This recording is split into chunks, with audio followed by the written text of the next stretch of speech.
dan saudara sekalian, seluruh orang tua siswa dan siswa-siswa terkasih SMA Kristen Anak Bangsa, mari kita mulai menyembah Tuhan pagi ini. Kita naikkan satu lagu, Yesus Aku Cinta Padamu. Dalam nama Tuhan Yesus Kristus, Tuhan, biar Kau yang tetap Tuhan melindungi setiap kami, Tuhan. Kau yang tetap proteksi tubuh jiwa roh kami, juga semua yang Kau percayakan serta keluarga kami dalam kuat kuasa-Mu. Biar pagi ini Tuhan, kami menaikkan lagu ini Tuhan, penyembahan ini hanya untuk Engkau Tuhan. Biar hati kami kembali lagi Tuhan, fokus kami kepada Engkau. Terima kasih Tuhan dalam nama Yesus. Firman-Mu ya dan amin, janji-Mu menopangku, berjalan bersamamu di setiap musim hidupku.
kebaikan-Mu Tuhan, dalam nama Yesus.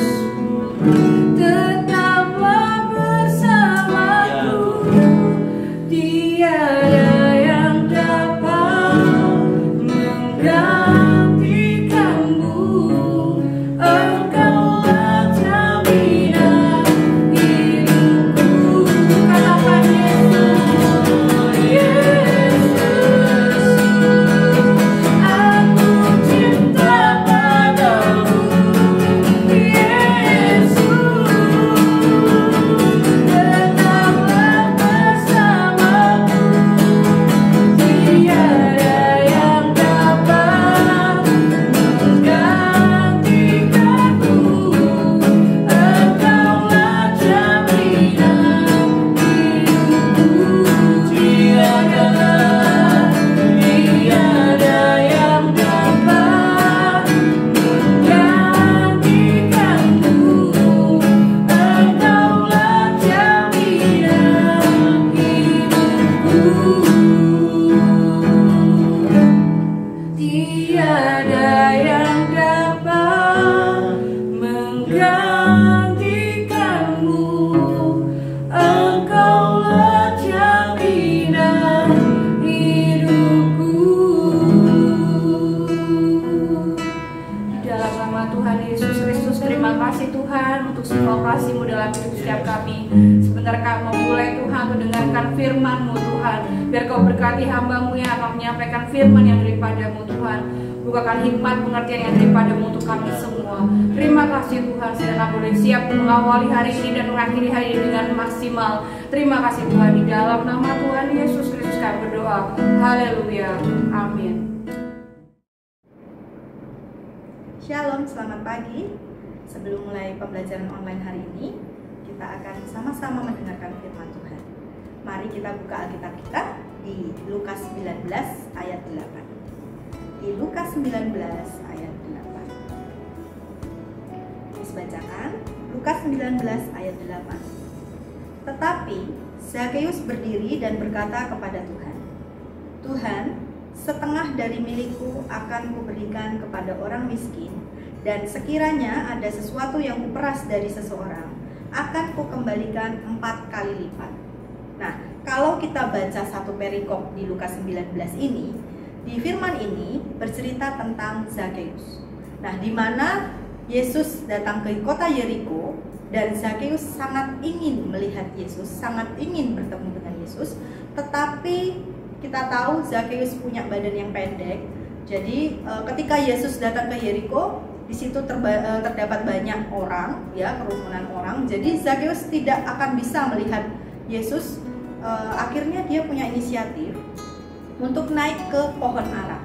Nah, lalu dia naik ke pohon ara. Dia berharap dia bisa lihat Yesus dari atas pohon. Setelah itu, Yesus melewati pohon itu. Yesus melihat Zakheus di atas pohon. Lalu Yesus berkata, Zakheus, segeralah turun, sebab hari ini aku harus menumpang di rumahmu. Nah, di sini ada kata harus, ya. Harus ini menekankan bahwa misi Tuhan Yesus datang ke dunia itu untuk menyelamatkan umatnya yang berdosa. Kita tahu Zakheus itu seorang kepala pemungut cukai. Nah, Zakheus itu punya sifat yang tamak, ya, yang serakah. Hidupnya hanya fokus untuk mengumpulkan uang. Dia pelit, ya, dia tidak punya belas kasihan terhadap sesamanya. Tetapi ketika Yesus bertemu dengan Zakheus, disitulah hidupnya diubahkan. Zakheus sebenarnya tidak menyangka kenapa Tuhan Yesus mau menumpang ke rumahnya Zakheus. Zakheus tidak menduga Yesus mau melihat dia dan mengajaknya untuk ke rumah Zakheus. Nah, disitulah Zakheus bertobat dan mengalami perubahan, sampai Zakheus berkata kepada Yesus, Tuhan, setengah dari milikku akan kuberikan kepada orang miskin, dan sekiranya ada sesuatu yang kuperas dari seseorang, akan kukembalikan 4 kali lipat. Bahkan Zakheus berkomitmen untuk mengembalikan apa yang sudah dia ambil terhadap sesamanya, bahkan dikalikan sebanyak 4 kali. Nah, Zakheus di sini merasa bahwa dia diterima oleh Tuhan Yesus dia mengalami pertobatan, dia diampuni oleh Tuhan, dan hidupnya diubahkan. Mari kita buka di satu firman lagi ya, di 2 Korintus ya, 2 Korintus 5 ayat 17. Di 2 Korintus 5 ayat 17. Miss bacakan ya. Jadi, siapa yang ada di dalam Kristus, ia adalah ciptaan baru. Yang lama sudah berlalu, sesungguhnya yang baru sudah datang. Di sini jelas sekali bahwa kalau hidup kita taruh ke dalam Kristus, hidup kita bergantung dengan Tuhan Yesus, dengan Kristus itu sendiri, maka hidup kita akan diubahkan. Dari yang lama, kita akan menjadi manusia yang baru. Seperti kita bisa belajar dari kehidupan cerita atau tentang kupu-kupu ya. Kupu-kupu itu sangat indah ya, tetapi kupu-kupu itu harus mengalami proses metamorfosis ya, dimana dia harus pertama menjadi telur dulu, terus jadi ulat dan jadi kepompong. Setelah itu dia akan jadi kupu-kupu yang indah. Dari sesuatu yang tidak berharga, bahkan jelek, bahkan dia harus jadi ulat ya, yang mungkin bisa membuat kalau orang terkena, mungkin orang itu akan merasa gatal-gatal ya, sesuatu yang menjijikan ya. Tapi dia selalu mengalami proses ya, proses pertumbuhan dan akhirnya dia akan jadi kupu-kupu yang sangat indah dan sangat dikagumi orang banyak. Nah, begitu juga hidup kita. Ya, kita harus mau diproses Tuhan. Kita harus mau dibentuk oleh Tuhan. Jadi kita jangan mau selalu jadi orang yang tidak berguna, tidak berharga, bahkan mungkin kita selalu menjadi orang yang selalu menyakiti hati orang lain.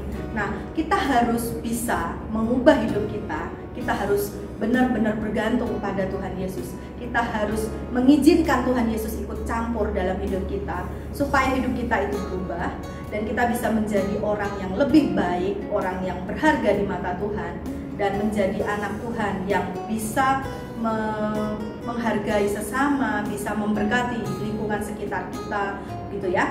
Jadi tentang 2 cerita ini, tentang Zakeus tadi dan tentang kupu-kupu ini, sama-sama berbicara tentang hidup yang diubahkan ya. Nah, kita tahu sebelum kita berubah ya, kita harus lewati setiap proses yang ada. Kita harus mau dibentuk oleh Tuhan. Nah, itu tidak mudah, proses itu tidak mudah. Seperti Zakeus, ketika Yesus berbicara pada Zakeus, Zakeus turunlah, aku harus menumpang di rumahmu. Orang-orang di sekitar itu mencibir Zakeus, ya. Orang-orang di sekitar itu menghina, bahkan merendahkan. Kok Tuhan Yesus mau ya ke rumah orang berdosa, ya? Nah, sama seperti kehidupan kita, ya. Mungkin kita sudah ingin berubah jadi lebih baik. Bahkan mungkin orang-orang sekitar kita, bahkan mungkin keluarga kita, mungkin ada omongan, mungkin kamu nggak bakal bisa, kamu kan ya kayak gini gitu ya. Nah, kita tidak perlu memperdulikan orang-orang yang berbicara jelek atau negatif tentang hidup kita. Makanya hidup kita harus fokus terhadap Tuhan, dan kita harus mau dibentuk dan berubah. Jadi pesan Miss Yufi hari ini adalah, ketika orang lain merendahkan kita, ingatlah bahwa Tuhan selalu bersedia menerima kita apa adanya, mengampuni kita, bahkan biarkan Tuhan, izinkan Tuhan untuk mengubah hidup kita. Hari ini cukup sekian firman dari Miss Yufi, sharing firman dari Miss Yufi. Semoga kalian terberkati, diberkati. Jadi sama-sama kita belajar untuk mengizinkan Tuhan ikut campur dalam hidup kita. Jadi tetap semangat belajar online dari rumah, tetap jaga kesehatan. Mari kita berdoa. Selamat pagi Tuhan Yesus, terima kasih buat berkat-Mu hari ini, terima kasih buat kasih setiamu Tuhan. Tuhan, ini kami anak-anak-Mu Tuhan, ajari kami Tuhan, berikan kami hati yang mau dibentuk Tuhan. Di dalam nama Tuhan Yesus kami mau serahkan seluruh hidup kami Tuhan, biar Engkau Tuhan yang campur tangan Tuhan, biar kehendak-Mu saja yang jadi Tuhan. Di dalam nama Tuhan Yesus, berkati Tuhan sepanjang pelajaran hari ini Tuhan, dari awal, pertengahan hingga akhirnya Tuhan. Berkati terus kami Tuhan, lindungi kami, proteksi keluarga kami. Terima kasih buat semuanya Tuhan. Di dalam nama Tuhan Yesus kami telah berdoa dan mengucap syukur. Haleluya. Amin.